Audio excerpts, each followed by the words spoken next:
وعمل مقتضى فهو زيادة على النص لا يتحقق معنى النص إلا به كأن النص اقتضاه. اب یہاں سے مقتضا اقتضاء النص، فهو زیادۃ تو ایسی زیادتی ہے علی النص نص پر، لا يتحقق معنی النص کہ نص کا معنی ثابت ہی نہیں ہوتا، متحقق ہی نہیں ہوتا، الا به مگر اس کے ساتھ، کأن النص اقتضاہ گویا کہ نص نے اس کا تقاضا کیا ہے، گویا کہ نص نے اس کا، تو مقتضا وہ زیادتی ہے نص پر، وہ ایسی زیادتی ہے نص پر کہ نص کا معنی اس کے بغیر ثابت ہی نہیں ہوتا۔ اقتضاء نص کہتے ہیں غیر مذکور کو مذکور مانا، غیر مذکور کو مذکور مانا، یعنی کلام مذکور کی صحت کے لیے غیر مذکور کو مذکور مانا، اس لیے کہ نص کا معنی بھی صحیح نہیں بنتا جب تک کہ اس غیر مذکور کو مذکور نہ مانا جائے۔ مثالوں سے بات سمجھ میں آئے گی۔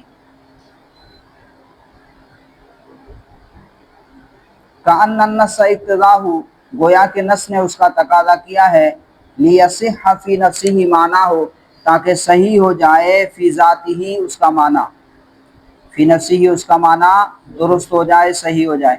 مثالہ فی الشرعیات اس کی شرعیات میں مثال ہیں، احکام شریعت میں اس کی مثال، قولہ انت طالق کہنے والے کا قول اپنی بیوی سے، انت طالق تو طلاق والی ہے، تو طلاق والی ہے، فإن هذا نعت المرأة طالق انت طالق تو طلاق والی ہے، یہ طالق یہ کیا ہے، نعت المرأة یہ عورت کی صفت ہے، الا ان النعت یقتضی المصدر مگر یہ کہ نعت جو صفت جو ہے وہ تقاضا کرتی ہے مصدر کا، کہ یہاں پر مصدر کیا ہے، معذوف ہے، مصدر کیا ہے، معذوف ہے، انت طالق یعنی انت طالق طلاقا، ٹھیک ہے، تو مصدر طلاق کا تقاضا کرتا ہے، پھر ہی انت طالق کہنا صحیح ہوگا، جیسے انت ضارب، انت ضارب،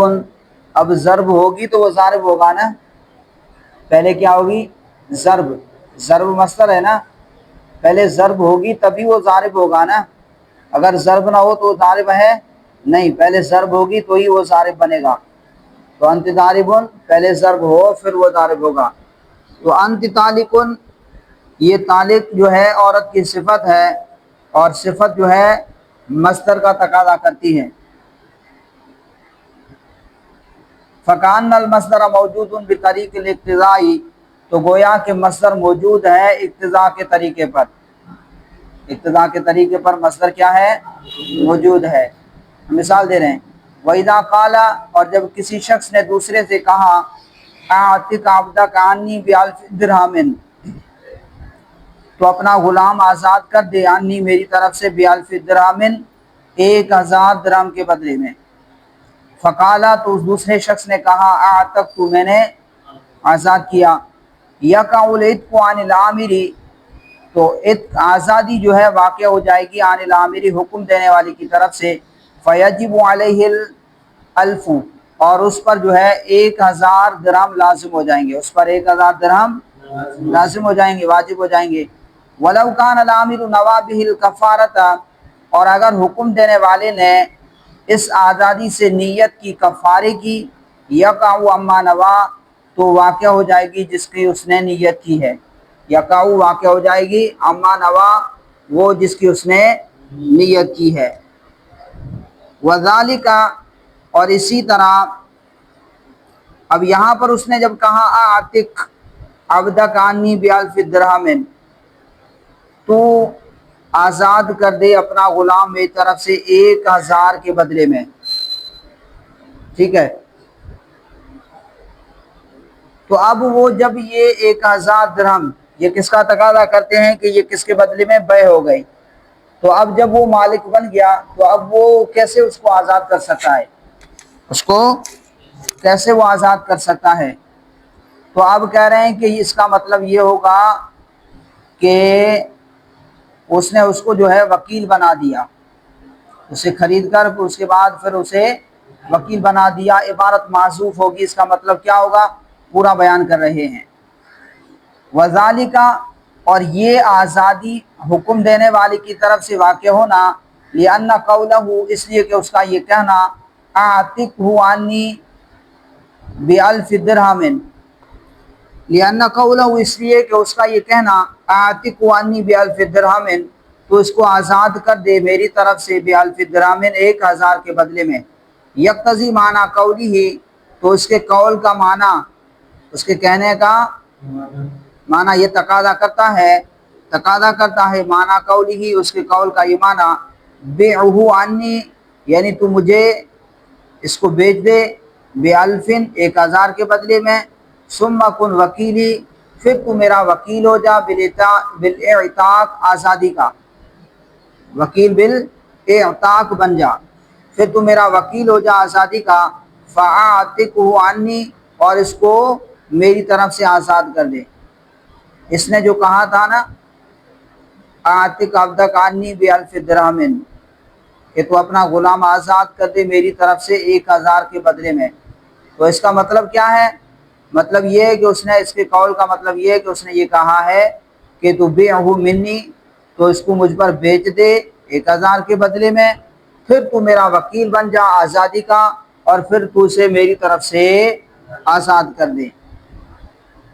فَيَثْبُتُ الْبَيْعُ بِطَرِيقِ الْاقْتِضَاءِ، تو بیع جو ہے ثابت ہوگی، بطریق الاقتضاء، اقتضاء کے طریقے پر، فَيَثْبُتُ الْقَبُولُ كَذَلِكَ، اور قبول جو ہے اسی طرح ثابت ہوگا، قبول بھی جو ہے اسی طرح، یعنی اقتضاء کے طریقے پر ثابت ہوگا۔ بیع جب اقتضاء کے طریقے پر ثابت کی تو قبول بھی کس طریقے پر ثابت ہوگا؟ اقتضاء کے طریقے پر۔ اعتراض ہوتا ہے کہ آپ نے کہا کہ بیع ثابت ہو گئی، تو بیع میں تو ایجاب اور قبول ہوتا ہے، بیع میں تو ایجاب اور قبول ہوتا ہے، تو یہاں پر تو ایجاب اور قبول نہیں پائے گئے، یہاں پر تو ایجاب اور، تو یہ اعتراض ہوتا ہے کہ بیع تو اس وقت تام نہیں ہوتی جب تک ایجاب اور قبول نہ ہو، اور یہاں قبول نہیں پایا گیا، لہذا بیع تام نہیں ہوئی، بیع مکمل نہیں ہوئی۔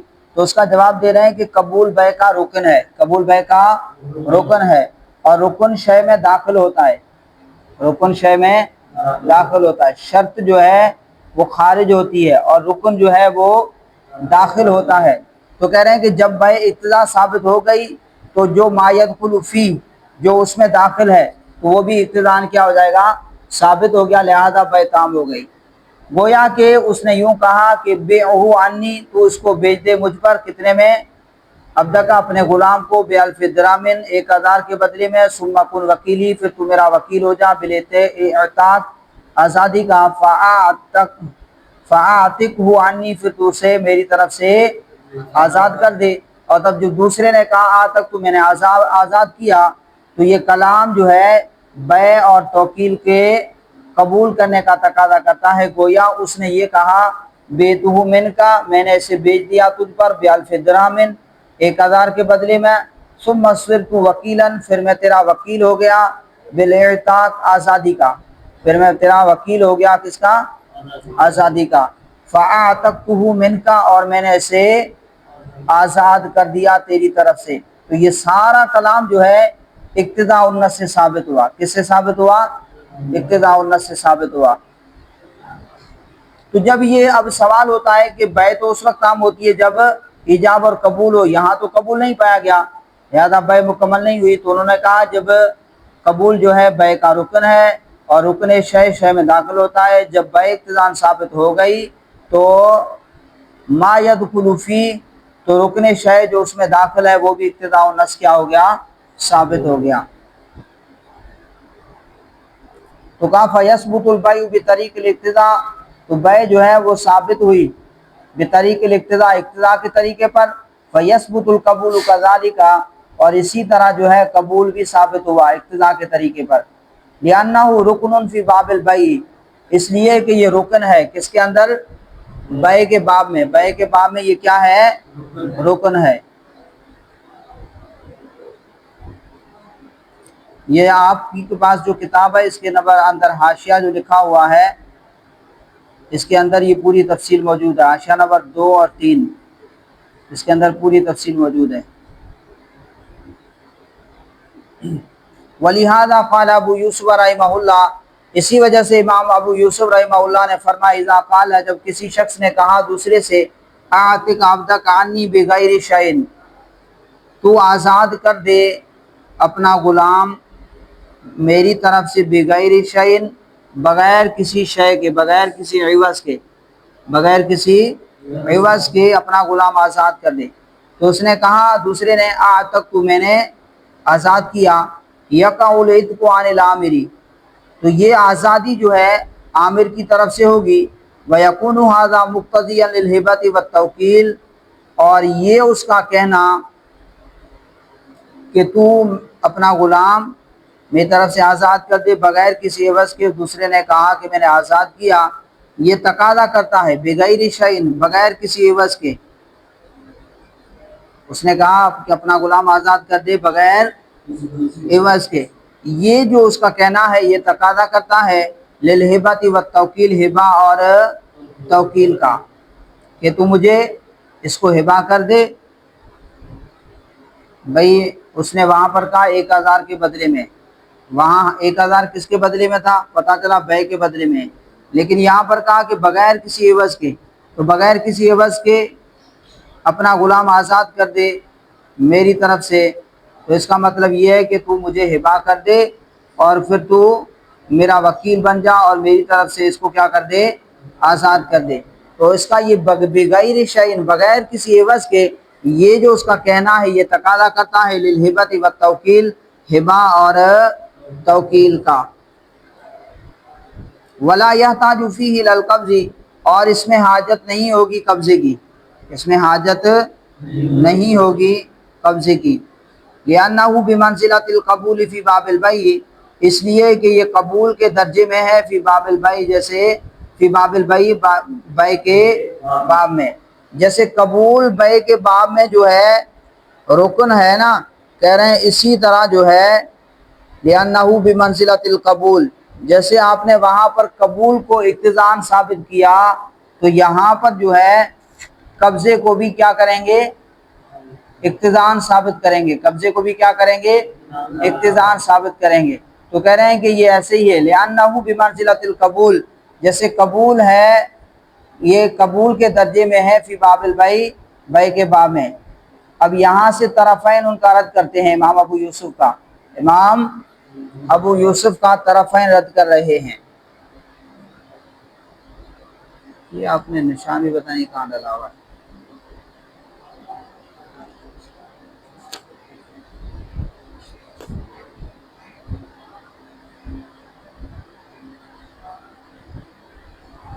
امام ابو یوسف نے فرمایا کہ جب کسی شخص نے دوسرے سے کہا اعتق، عبارت پہ نظر رکھیے گا، اعتق عبدک عنی بغیر شیء، تو دوسرے نے کہا میں نے آزاد کیا، تو امام ابو یوسف فرماتے ہیں کہ یہ عتق آزادی جو ہے حکم دینے والی کی طرف سے ہوگی۔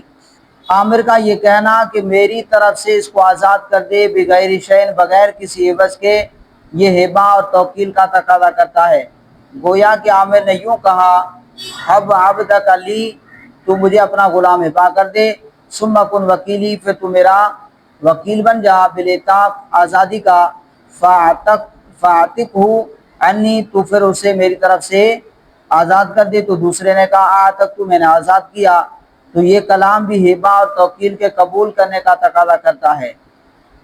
گویا کہ اس نے کہا وہبتہ لک، میں نے اسے تجھے ہبہ کیا، بغیر شیء، بغیر کسی عوض کے، ثم صرت وکیلا لک، پھر میں تیرا وکیل ہو گیا، بالعتاق، آزادی کا، فاعتقتہ منک، تو میں نے پھر تیری طرف سے اس کو آزاد کر دیا۔ یہ سارا کلام اقتضاء النص سے ثابت ہوا۔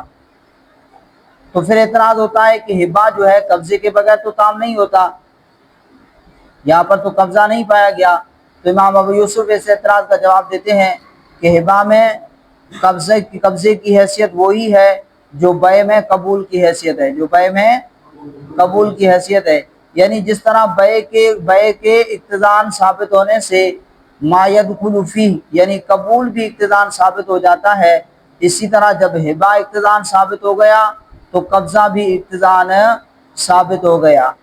تو پھر امام ابو یوسف کی دلیل کا طرفین جواب دیتے ہیں، وہ کہتے ہیں کہ قبضے کو بیع میں قبول پر قیاس کرنا یہ غلط ہے۔ یہ کیا ہے؟ غلط ہے، اس لیے کہ قبول بے میں رکن ہے کیا ہے؟ رکن ہے، اور رکن شے جو ہے شے میں داخل ہوتا ہے، رکن شے میں داخل ہوتا ہے، تو جب شے یعنی بے ثابت ہو گئی تو رکن شے یعنی قبول بھی ثابت ہو جائے گا۔ لیکن جبکہ قبضہ ہبہ میں رکن نہیں ہے، قبضہ ہبہ میں رکن نہیں ہے بلکہ شرط ہے، اور شرط شے سے خارج ہوتی ہے، شرط شے سے خارج ہوتی ہے۔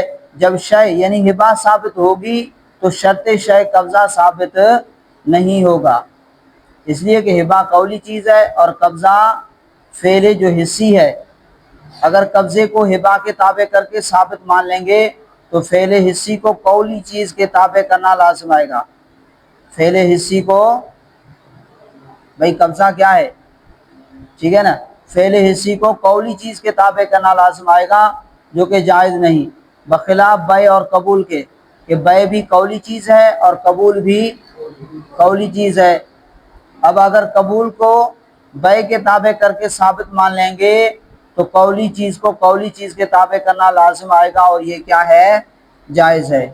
اب یہی جواب دے رہے ہیں وَلَٰكِنَّا نَقُولُ، لیکن ہم کہتے ہیں کہ القبول رکن فی باب البیع، کہ قبول جو ہے رکن ہے فی باب البیع، بیع کے باب میں، فَإِذَا أَثْبَتْنَا الْبَيْعَ اقتضاءً، تو جب ہم نے بیع کو اقتضاءً ثابت کیا، أَثْبَتْنَا الْقَبُولَ ضرورتاً، تو ہم نے قبول کو بھی ضرورتاً کیا کر دیا، ثابت کر دیا۔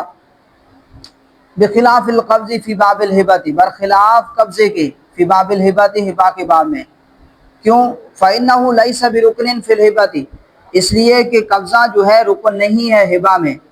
لیکون الحکم بالہبۃ بطریق الاقتضاء حکما بالقبض، اب یہ معنی دیکھنا، لیکون الحکم، تاکہ حکم بالہبہ ہو جائے، لیکون الحکم بالہبۃ، تاکہ حکم بالہبہ ہو جائے، بطریق الاقتضاء، اقتضاء کے طریقے پر، حکما بالقبض، حکم بالقبض ہو جائے۔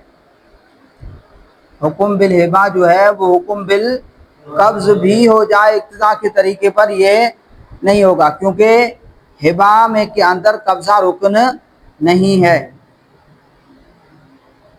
وحکم المقتضی، اور مقتضی کا حکم کیا ہے، انہ یثبت بطریق الضرورت، کہ وہ ثابت ہوتا ہے ضرورت کے طریقے پر۔ فیقدر بقدر الضرورت، تو اس کو فرض مانا جائے گا بقدر الضرورت، ضرورت کی مقدار کے مطابق۔ فیقدر، فرض مانا جائے گا، مقدر مانا جائے گا، بقدر الضرورت، ضرورت کے مقدار کے مطابق، تاکہ کلام کیا ہو جائے، صحیح ہو جائے۔ ولہذا قلنا، اسی بنا پر ہم نے کہا، اذا قال، جب کسی شخص نے کہا، انت طالق، اپنی بیوی سے کہا تو طلاق والی ہے، ونوی بہ الثلاث، اور اس سے کس کی نیت کرتا ہے، تین کی، کتنی طلاقوں کی نیت کرتا ہے، تین طلاقوں کی، لا یصح، تو یہ صحیح نہیں ہے، اس کی نیت کرنا صحیح نہیں ہے۔ کیوں؟ لأن الطلاق یقدر مذکورا بطریق الاقتضاء، اس لیے کہ طلاق جو ہے اس کو یقدر، مقدر مانا جائے گا، فرض مانا جائے گا، مذکور، اس کو کیا کر لو، فرض مان لو، مذکور، بطریق الاقتضاء، اقتضاء کے طریقے پر۔ فیقدر بقدر الضرورت، تو اس کو فرض مانا جائے گا ضرورت کے مقدار کے مطابق، ضرورت کے بقدر ضرورت، اس کو فرض مانا جائے گا بقدر ضرورت۔ فیقدر بقدر الضرورت، اس کو مقدر مانا جائے گا بقدر الضرورت، قدر ضرورت۔ والضرورت، اور ضرورت جو ہے، ترتفع بالواحد، اور یہ اٹھ جاتی ہے بالواحد، ایک کے ساتھ، ضرورت تو ایک کے ساتھ پوری ہو رہی ہے۔ جب اس نے کہا انت طالق، تو طلاق والی ہے، تو یہاں پر جو ہے تین کی نیت کرے گا تو نیت صحیح نہیں ہوگی، کیونکہ ضرورت جو ہے وہ ایک ہی سے پوری ہو جاتی ہے۔ والضرورت، اور ضرورت ترتفع بالواحد، اٹھ جاتی ہے ایک کے ساتھ۔ فیقدر مذکورا فی حق الواحد، تو اس کو فرض مانا جائے گا مذکور فی حق الواحد، ایک کے حق میں۔ تو یہاں پر ایک طلاق واقع ہوگی، کتنی؟ ہاں، فیقدر مذکورا، تو اس کو فرض، قدر یقدر، تقدیر مانے فرض کرنا، تو اس کو فرض مانا جائے گا مذکور فی حق الواحد، ایک کے حق میں۔ وعلی ھذا یخرج الحکم فی قولہ، اور اسی پر نکالا جائے گا یہ اس کے کہنے والے کے قول میں یہ حکم، ان عقلت، اگر کسی نے کہا ان عقلت، اگر میں نے کھایا، تو آگے جزا کیا ہے؟ تو تجھے طلاق، بیوی کو یہ کہا، یا یہ کہا کہ اگر تو نے کھایا ان عقل تھی، اگر تو نے کھایا تو تجھے طلاق۔ اب اگر یہ کہا تو اب ان عقل تو و نوا بھی طعامن، اس نے کہا اگر میں نے یہ کھایا، اگر میں نے کھایا تو تجھے طلاق، و نوا بھی طعامن، اور وہ اس سے نیت کرتا ہے کسی خاص کھانے کی، دون طعامن، نہ کہ دوسرے کھانے کی، لا یصح، تو یہ صحیح نہیں ہے۔ اس نے کہا کہ اگر میں نے کھایا، یا اپنی بیوی کے بارے میں کہتا ہے اگر تو نے کھایا تو تجھے طلاق، اب وہ کوئی بھی چیز کھا لے تو وہ کیا ہو جائے گا؟ اسے طلاق ہو جائے گی۔ اب شوہر اسے، خاوند اسے یہ نیت کرے کہ میری نیت تو یہ تھی کہ اگر اس نے کڑھائی کھائی تو طلاق ہے، اگر دال پہ گزارا کرتی رہی تو طلاق نہیں ہے، میرا مقصد تو یہ تھا، نہیں، جب اس نے یہ کہا ان عقلتی، اگر تو نے کھایا، یا یوں کہا تھا ان عقل تو، اگر میں نے کھایا، تو اب کوئی بھی چیز کھا لے گا، کھانے کی کوئی بھی چیز کھا لے گا تو اسے کیا ہو جائے گی؟ طلاق ہو جائے گی۔ اور اس کی نیت جو ہے، اس نے کہا کہ میں نے تو یہ قورمے کی نیت کی تھی، میں نے تو بریانی کی نیت کی تھی کہ اگر میں نے بریانی کھائی تو اسے طلاق نہیں، کوئی بھی کھانے کی چیز کھا لے گا تو اسے کیا ہو جائے گی؟ طلاق ہو جائے گی۔ ان عقل تو، اگر میں نے کھایا کوئی بھی کھانا، ونوا بھی طعامن، اور اس کے ساتھ نیت کر لیتا ہے کسی خاص کھانے کی، دون طعام، نہ کہ دوسرے کی، لا یصح، تو اس کی نیت صحیح نہیں ہے، درست نہیں ہے۔ لأن العقل یقتضی طعاما، اس لیے کہ عقل جو ہے یہ تقاضا کرتا ہے طعام کا، یہ تقاضا کرتا ہے طعام کا، کوئی معقول چیز ہو، کھانے والی کوئی بھی چیز ہو، فکان ذالک ثابتا، تو یہ معقول جو ہے، معقول ثابت ہوگا بطریق الاقتضاء، اقتضاء کے طریقے پر، فکان ذالک ثابتا، تو یہ طعام معقول جو ہے ثابت ہوگا بطریق الاقتضاء، اقتضاء کے طریقے پر، فیقدر بقدر الضرورت، تو اس کو فرض مانا جائے گا بقدر الضرورت، ضرورت کے مقدار کے مطابق، والضرورت، اور ضرورت جو ہے، ترتفع بالفرد المطلق، یہ جو ہے اٹھ جاتی ہے، پوری ہو جاتی ہے فرد مطلق کے ساتھ۔ کوئی بھی کھانا کھا لو، کوئی بھی معقول ہو، کھانے کی کوئی بھی چیز ہو، کھا لے تو اس سے کیا ہو جاتی ہے؟ ضرورت پوری ہو جاتی ہے۔ والضرورت، اور ضرورت، ترتفع بالفرد المطلق، اٹھ جاتی ہے فرد مطلق کے ساتھ، ولا تخصیص فی الفرد المطلق، اور فرد مطلق میں کوئی تخصیص نہیں ہے، فرد مطلق میں کوئی تخصیص نہیں ہے، اس میں کوئی عموم نہیں ہے، ولا تخصیص، اور تخصیص نہیں ہے فی الفرد المطلق، فرد مطلق میں، لأن تخصیص، اس لیے کہ تخصیص جو ہے، یعتمد العموم، اس لیے کہ تخصیص جو ہے وہ عموم پر اعتماد کرتی ہے، تخصیص جو ہے وہ عموم پر اعتماد کرتی ہے۔ ولو قال، اور اسی طرح اگر کسی نے کہا بعد الدخول، دخول کے بعد، خاوند نے اپنی بیوی سے جماع کے بعد کہا اعتدی، تو شمار کر، اب یہ جو ہے کنایا ہے، یہ کیا ہے؟ کنایا ہے، اور کنایا سے کون سی طلاق ہوتی ہے؟ طلاق بائنہ۔ لیکن تین الفاظ ایسے ہیں جن کے اندر ایک اعتدی بھی ہے، اس سے طلاق رجعی ہوتی ہے۔ کون سی طلاق ہوتی ہے؟ طلاق رجعی۔ تو اعتدی یہ بھی کنایا ہے۔ اب اس کے اندر بھی کیا ہے؟ اعتدی، یعنی تو اللہ کی نعمتوں کو شمار کر، تو میرے احسانات کو شمار کر، میرے مال کو شمار کر، یا عدت کو شمار کر، تو اس میں کئی معنی کا احتمال ہے، اس میں کئی معنی کا احتمال ہے۔ تو جب اس نے کہا اعتدی، تو شمار کر، ونوا بہ الطلاق، اور اسے نیت کس کی کرتا ہے؟